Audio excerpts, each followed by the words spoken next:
వస్తుంది కుక్క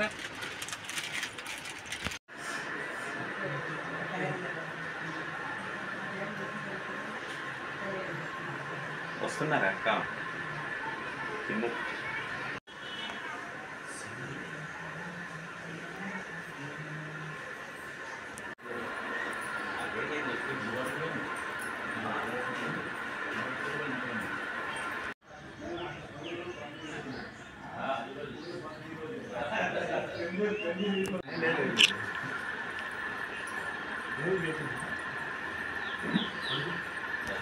ఇదే తీసుకు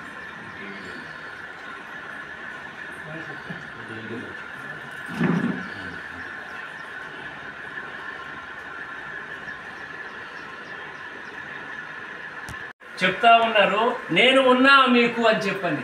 నామ సంకీర్తనం యస్యా సర్వపాప ప్రణాశనం ప్రణామో దుఃఖ శమనః తం నమామి హరిం పరం యత్ఫలం నాస్తి తపసా న యోగే న సమాధినా తత్ఫలం లభతే సమ్యకు కలౌ కేశవ కీర్తనా.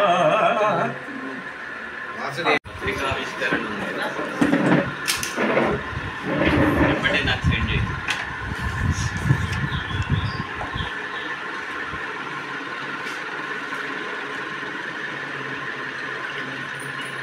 వాటిని మధ్యలో కూర్చోబెట్టి వాటి చుట్టూ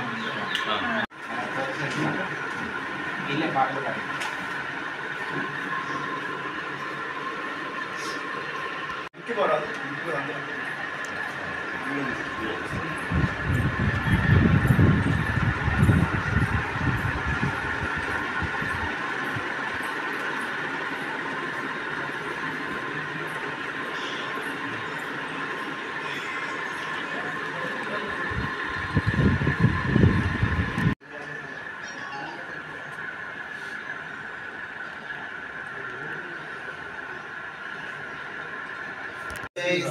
నమో వెంకటేశాయ.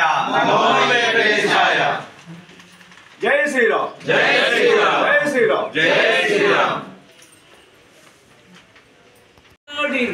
ఆ గజేంద్రుడే ఆర్తితోడ రావేయని అడవి మృగము కేకలిడగానే వచ్చి రక్షించి తండ్రు హృదయపూర్వకముగా కేకల నిడుచుచుంటివి. ఓ ప్రభు, ఒక్కసారి మా కష్టాల నుంచి తొలగించవా, మాకు ఈ ప్రమాదాలు. ఓం నమో వెంకటేశాయ. ఈరోజు ఇల్లందు ప్రధాన అర్చకులు హరిగోపాల్ శర్మ గారు ఆలయ కమిటీ ఆధ్వర్యంలో మే 7వ తారీఖు ఇందిరా పార్కులో జరిగే హైందవ భక్త కళా సమ్మేళనం ఇక్కడ పోస్టర్ ఆవిష్కరించడం జరిగింది. దీని యొక్క ఉద్దేశం యాదాద్రి లక్ష్మీనరసింహస్వామి సన్నిధిలో హరినామ సంకీర్తన చేసుకున్నాం సామాన్య భక్తులు అంటే దేవస్థానం అనుమతి ఇవ్వడం లేదు. నిస్వార్థంగా భగవంతుని మీద భక్తితో తిరుపతిలో 360 జరిగింది. కనుక భక్త రామదాస్ గారు తెలంగాణ ప్రసిద్ధి చెందిన వ్యక్తి. భక్త రామదాస్ కళాక్షేత్రం కూడా దీనికి మద్దతుగా ఉంది. కనుక దేవస్థానం సామాన్య భక్తులు హరినామ సంకీర్తన చేసుకుంటే సమాజానికి అన్నిటికీ మంచిది.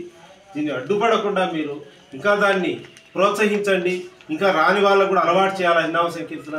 కనుక దీన్ని నిరసన కంటే ఆ భగవంతుని మీద భక్తితో మొత్తం మే 7వ తారీఖు వేలాది మంది వచ్చి తెలంగాణ వ్యాప్తంగా ఉన్నటువంటి దీన్ని నిరసిస్తూ ఇది సరైన పద్ధతి కాదు, హరినామ సంకీర్తన కావాలని ఈరోజు ఇక్కడ ఆవిష్కరించడం జరిగింది. కనుక తెలంగాణ వ్యాప్తంగా ఉన్న భజన బృందాలు హిందూ బంధువులందరూ కూడా వచ్చి మనం ఇటువంటి ఈ పద్ధతి మంచిది కాదని మనం నిరసన వ్యక్తం చేస్తూ అది దేవస్థానం అనుమతిస్తుందని మనం ఆశిస్తాం. జై శ్రీరామ్.